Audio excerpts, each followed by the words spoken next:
সহজে মানুষকে ছাগল বলেন না, আমরা কই না মানুষকে একটা ছাগল বলি কি বলি না? এখন কিন্তু ছাগল অনেক দামি, 15 লাখ টাকা এক ছাগলের দাম। এই ছাগল এমন এক জিনিস, সন্তানকে অস্বীকার করছে বাবা, সন্তানকে অস্বীকার করে নাই, মানে বুঝা গেছে বিপদে পড়লে বাবা সন্তানকে চিনে না, প্রমাণ। ছাগল নিজের মালিকরে ঢুকেছে, যে কিনছে তার পুরো পরিবারে ঢুকেছে, কথা ঠিক না বলে?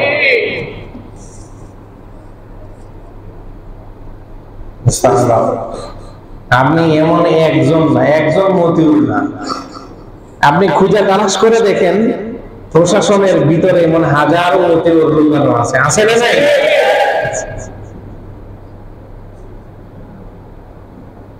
বাবা একজন কাস্টমস অফিসার, রাজস্ব কর্মকর্তা, ওর ছেলে 15 লাখ টাকা ছাগল কিনে, মানে কি অবস্থা দেখতে? আপনি কিনতে পারবেন? এই সাহস আপনার আছে? টাকা আছে? এই হারামির মেয়ে কানাডায় থাকে, যে গাড়ি সে ব্যবহার করে বাংলাদেশি টাকায় 7 কোটি টাকার উপরে।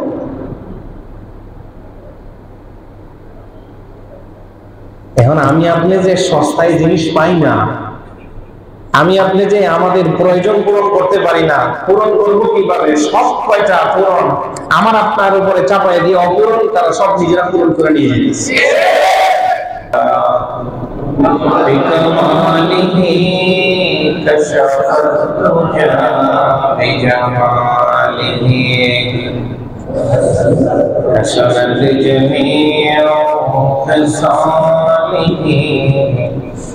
صلوا عليه وآله أنت يا ريح السماء يوما إلى أرض الحرم بلغ سلامي روضة فيها النبي المهدم بلغ العلا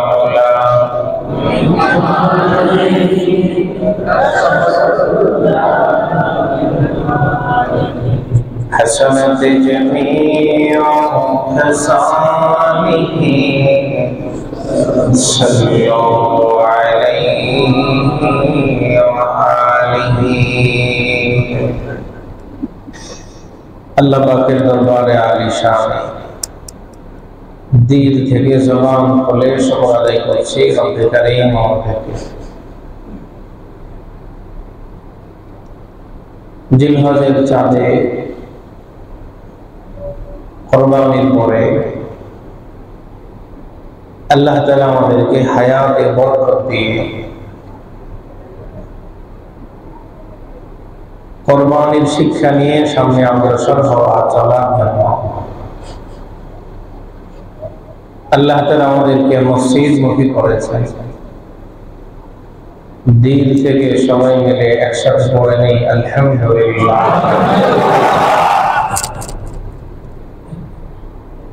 পবিত্র কালামের মশহুর একটি আয়াতের প্রথম অংশ তেলাওয়াত করা হয়েছে।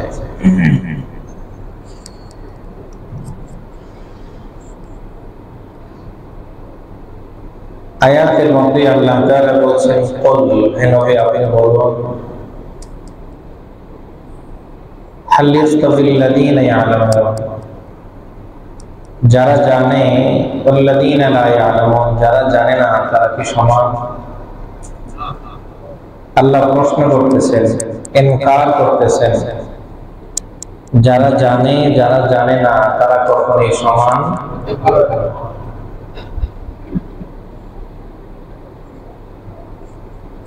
জানা এবং না জানাকে ভিত্তি করে মানুষকে 3 ভাগে ভাগ করা যায়।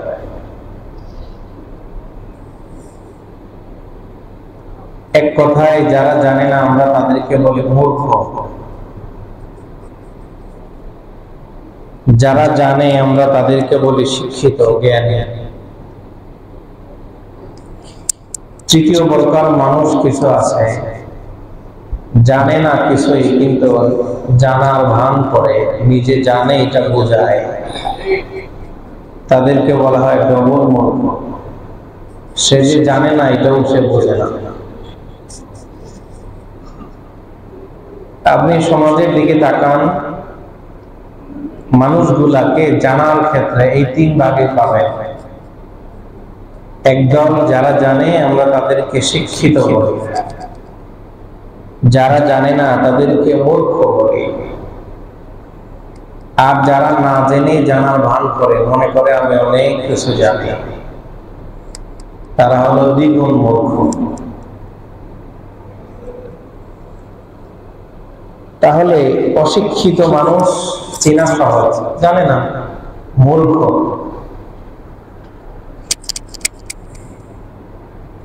এবার আমরা জানবো যারা জানে, জ্ঞানী, কিভাবে জানলে মানুষ জ্ঞানী হয়।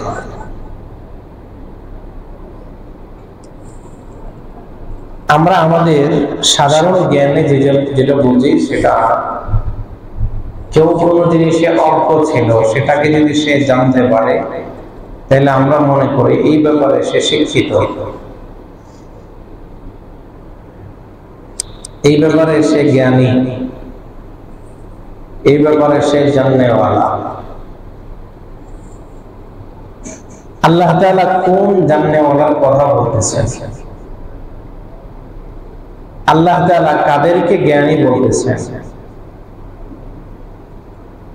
আমাদের পরিভাষায় আমরা যেটাকে জানা বলি, জ্ঞানী বলি,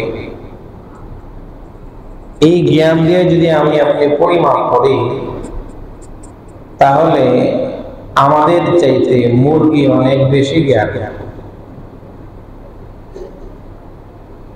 অজানাকে জানার নাম যদি জ্ঞান হয় তাহলে আমাদের চাইতে মুরগি অনেক বেশি জ্ঞানী।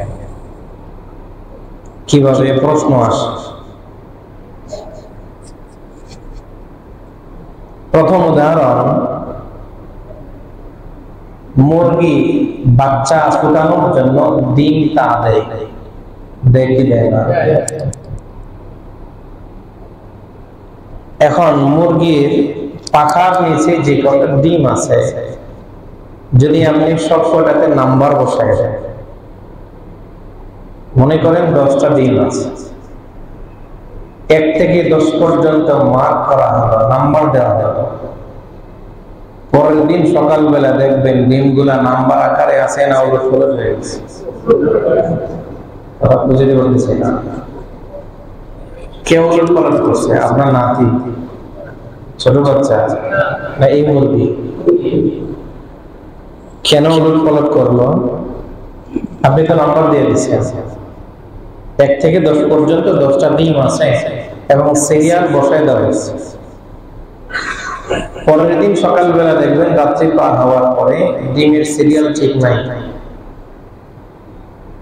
এই মুরগি নিজে ডিমকে উলট পালট করে ফেলেছে। কারণ এই জ্ঞান মুরগির ভিতরে আল্লাহ দিয়েছেন, বা মুরগি এটা জানে আমার বুকের নিচে যে পরিমাণ গরম, আশেপাশে এত গরম না। যদি সব কয়টা ডিম আমি আমার বুকের নিচে আনতে না পারি তাহলে কিছু বাচ্চা দিবে, কিছু নষ্ট হবে, মালিকের লস হবে। এই জন্য সে যেই ডিমটা কতক্ষণ বুকের নিচে থাকলে তার জন্য পরিপূর্ণ, ওইটা হয়ে গেলে সেটাকে ঠোঁট দিয়ে সরাই দেয়, পাশের ডিমটাকে আবার সে বুকের নিচে নিয়ে আসে।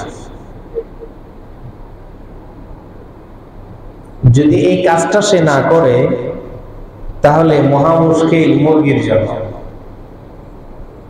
অর্ধেক বাচ্চা ফুটবে, অর্ধেক দেরি করবে। তো যারা বাচ্চা হয়ে যাবে তারা চাবে মা আমাদের সাথে বাহিরে আসো, আর যারা এখনো খাঁচার মধ্যে আছে, মুরগি যেখানে রাখছে এখনো খাঁচার মধ্যে আছে, ওই ডিম গুলার দাবি হলো মা আমাদেরকে এখনো তা দেখ, আমরা এখনো বাচ্চা হতে পারিনি। তাহলে মুরগি যদি প্রথম দলের কথা শোনে তাহলে ডিম সব নষ্ট হবে বাকিগুলা। যদি এদের কথা শোনে বাকি বাচ্চাগুলা চিল এবং কাকের খাবার হবে। সমস্যা আছে না নাই?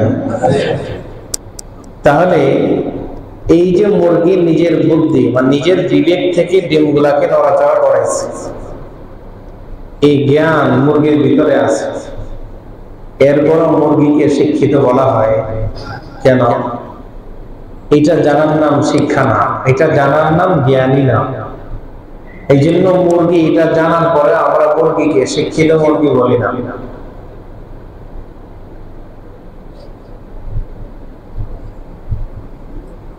নাম্বার 2 উদাহরণ, ডিমকে তা দেওয়ার পরে যখন বাচ্চা ফুটার সময় চলে আসে, আমরা দুনিয়াতে আসছি, আল্লাহ তাআলা আমাদেরকে পাঠিয়েছেন, দুনিয়াতে আসার একটা রাস্তাও আল্লাহ রেখেছেন মায়ের মতো। কখনো কখনো যদি সমস্যা হয় তাহলে ডাক্তার, হসপিটাল সব জায়গায় আমাদের দৌড়াদৌড়ি শুরু হয় কি হয় না? আলট্রাসোনোগ্রাম করার পরে ডাক্তার বলে যে সিজার করতে হবে, সমস্যা, পেট কেটে বাচ্চা বের করা হয়। এটা হলো আমাদের দুনিয়াতে আসার পদ্ধতি।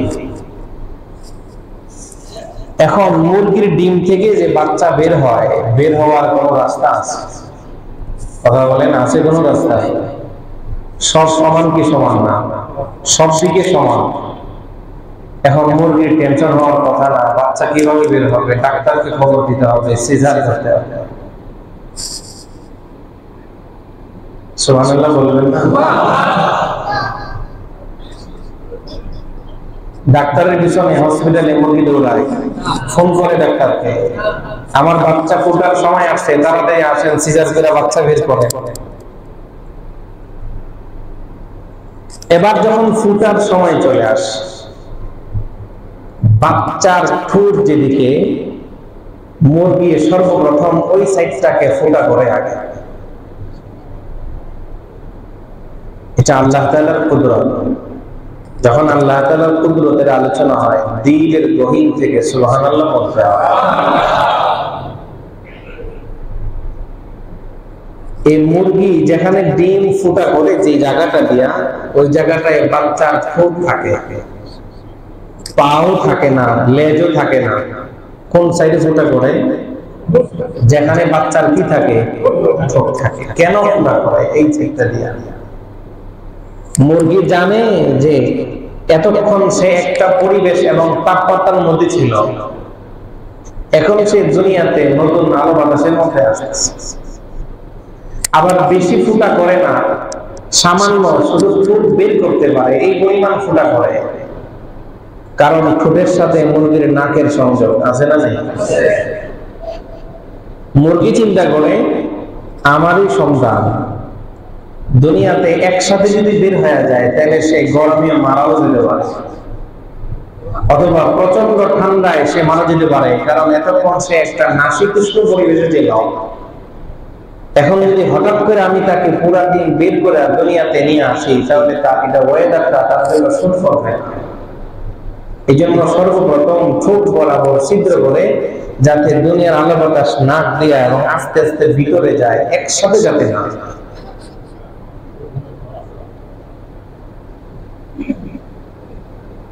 এরপরে যখন দুনিয়াতে আসার সময় হয়, বাচ্চা নিজে বাকি অংশটা ভেঙে তারপরে দুনিয়াতে চলে আসে। এই জ্ঞান আল্লাহ আমাদেরকে দিয়েছে। আমরা জানি মুরগির ঠোঁট কোন দিকে, ডিমের ভিতরে। এরপরেও এই জ্ঞান মুরগির মধ্যে থাকার পরে মুরগিকে আমরা শিক্ষিত করি। এরপরে মুরগিকে কি বলা হয় না? শিক্ষিত বলা হয় না। নাম্বার 3, এই মুরগির বাচ্চা দুনিয়াতে আসার পরে আপনি খুব পরীক্ষা করেন। একটা ছোট্ট পাত্রে খুদ, যেটাকে বলে চাউলের গুঁড়া, খুদ আপনি দিয়ে রাখেন, আরেকটা পাত্রে সাদা পাথরের টুকরা দেয়। মুরগি জিন্দিগিতে পাথর খাবে না, সে খুদ খেয়ে শেষ করে ফেলে। কথা ঠিক কিনা বলে? কিন্তু মানুষের বাচ্চা যখন দুনিয়াতে আসে, মা বাইরে কাজ করতেছে, বাচ্চা বিছানায় বসা, বাথরুম করে দিচ্ছে, মা যদি আসতে দেরি হয়, মাশাআল্লাহ অর্ধেক পরিষ্কার। কথা বলেন নাই? পরিষ্কার কি সে নিজে করছে? টিউবওয়েল নিয়ে ধুইছে না নিজে খাইছে? কথা বুঝতে পারতেছি না। বাচ্চা বাথরুম করার পরে যদি মা আসতে দেরি করে, বাচ্চা এটাকে হালুয়া মনে করে খায়, খায় কি খায় না? যদি বেশি দেরি করে একদম পরিষ্কার করা খায়, এরপরও কি মানুষকে মানুষ নির্ভুল বলে? অথচ মুরগির বাচ্চা দুনিয়াতে আসার পরে কোনটা তার খাবার কোনটা তার খাবার না সে আলাদা করে ফেলে। পাথর সে জিন্দিগিতে খাবে না, দেখতে যদিও চাউলের দানার মতো মনে হয়, কিন্তু খুদ সে খেয়ে শেষ করে ফেলে। এরপর এই জ্ঞান থাকার পরে মুরগিকে আমরা শিক্ষিত বলি?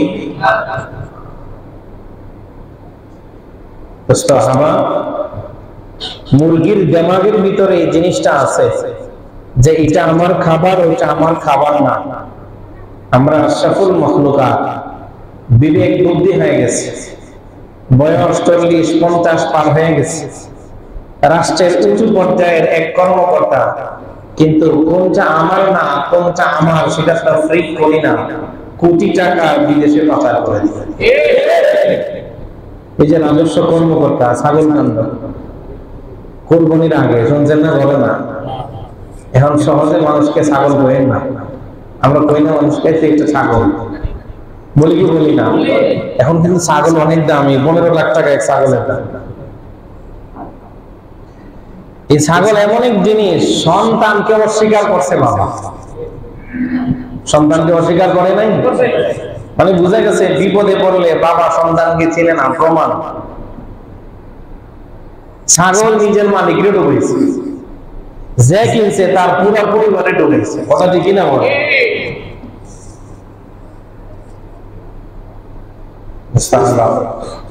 আপনি এমন একজন না, একজন মতিউর না, আপনি খুঁজে তালাশ করে দেখেন প্রশাসনের ভিতরে এমন হাজারো মতিউর লুকানো আছে, আছে না? নাই?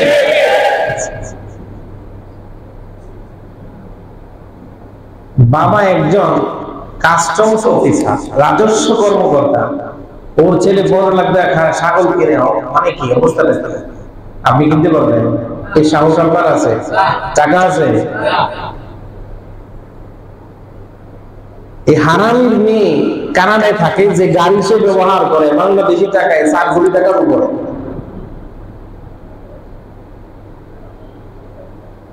এখন আমি আপনি যে সস্তায় জিনিস পাই না, আমি আপনি যে আমাদের প্রয়োজন পূরণ করতে পারি না, পূরণ করবো কিভাবে? সব কয়টা পূরণ আমার আপনার উপরে চাপাই দিয়ে অপূরণ তারা সব নিজেরা পূরণ করে নিয়ে যেতেছে।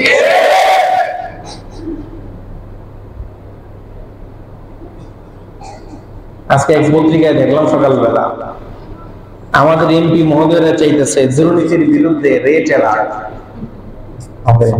এটা ভালো, ভালো কি ভালো না? 100% ভালো। আমরাও চাই দুর্নীতি না হোক। আজকে সকালবেলা পত্রিকা, সম্ভবত বাংলাদেশ প্রতিদিনের শেষের পেজে দেখলাম যে এমপিরা দুর্নীতির বিরুদ্ধে কথা চাচ্ছে। একজন রাজস্ব কর্মকর্তার বেতন 40-50, সর্বোচ্চ 60,000 টাকা, এর বেশি না। এত দিকে বাড়ি, এত দিকে গাড়ি, এত সম্ভব। এই জন্য আমরা খুঁজে টাকা কিনার পাই না, আমাদের থেকে পাইলেও দামে আমার সাথে জিনে না। অবৈধ টাকায় মানুষ যেটা কিনে সেটা মানুষ যাচাই করে না, যাচাই ছাড়াই কিনে নেয় কি নাই? আমাদের যদি কেউ মানে বাধ্য করে যে 15 লাখ দিয়ে ছাগল কিনতে হবে, আমার তো মনে হয় এটা আমার কনসোনালিতে রুল চলে আসবে, সম্ভব হবে এটা কেমন সম্ভব? কারণ আমাদের টাকা হালাল টাকা যখন হয়, তখন এই হালাল টাকাকে ব্যবহার করার ক্ষেত্রে আমরা সতর্কতা অবলম্বন করি, বলি কি করি না? আরে একটা তসবিহ দোকানে কিনতে গেল আমরা দামাদামি করি, টুপি কিনতে গেলে আমরা দামাদামি করি, আর ওরা ছাগল কিনতে গেলে দামাদামি করে না। তাইলে আমরা কয়টা উদাহরণ শুনলাম? 1 নম্বর উদাহরণ কি? মুরগিরই 3টা উদাহরণ। 1 নম্বর উদাহরণ কি? তা দেওয়া। সে মুরগি নিজের ডিমকে উলট পালট করে। এরপরে এই জ্ঞান মুরগির মধ্যে থাকার পর আমরা মুরগিকে শিক্ষিত বলি না। 3 নম্বর,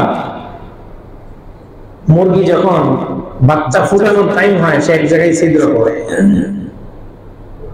এই জ্ঞান আমাদের মধ্যে নাই। এরপর আমরা মুরগিকে শিক্ষিত বলি। 3 নম্বর, মুরগির বাচ্চা দুনিয়াতে আসার পরে কোনটা তার কোনটা তার না সে আলাদা করে দেবে।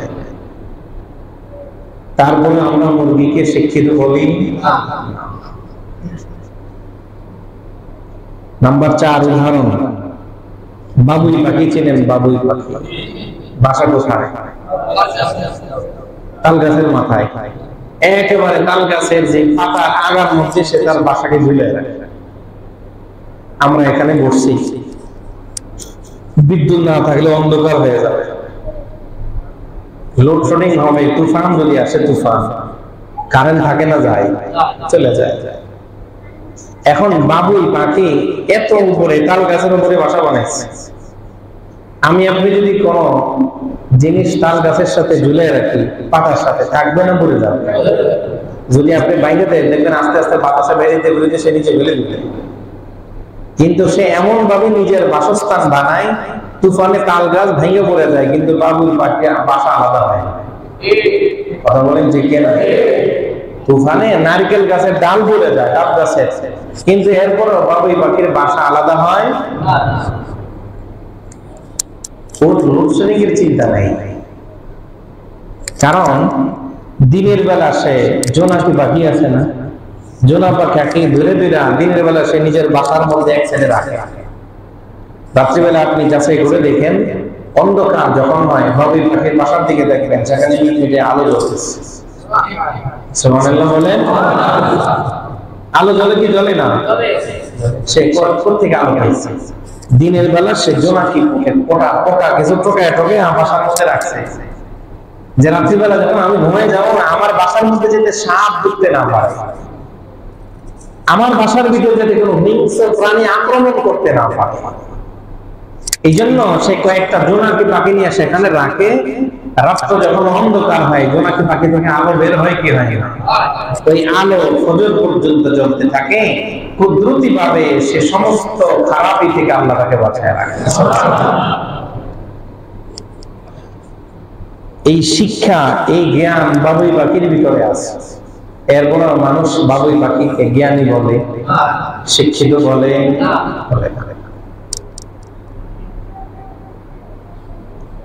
আমি আপনি যদি কোনো বস্তা অথবা কোনো বস্তু টানায় রাখি, লেপ তোষক শীত চলে গেলে আমি আপনি বস্তাবন্দি করে টানায় রাখি, অনেক সময় ইঁদুরে বা যায় যে জিনিসে কাটে, রশি কেটে দেয় না, লেপ কাটে না, অনেক সময় কাটে।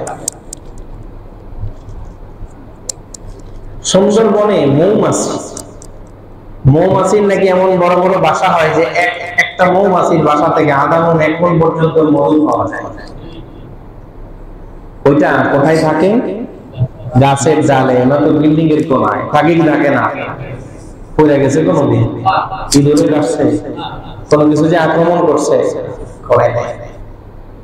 তাই আমি আপনি এত সুন্দর করে রশি দিয়ে বাঁধলাম, ওইটা কেটে দিচ্ছি, ভিতরে যে আক্রমণ করছে বোকায়, নষ্ট হয়ে গেছে, কিন্তু এটা নষ্ট হয় না।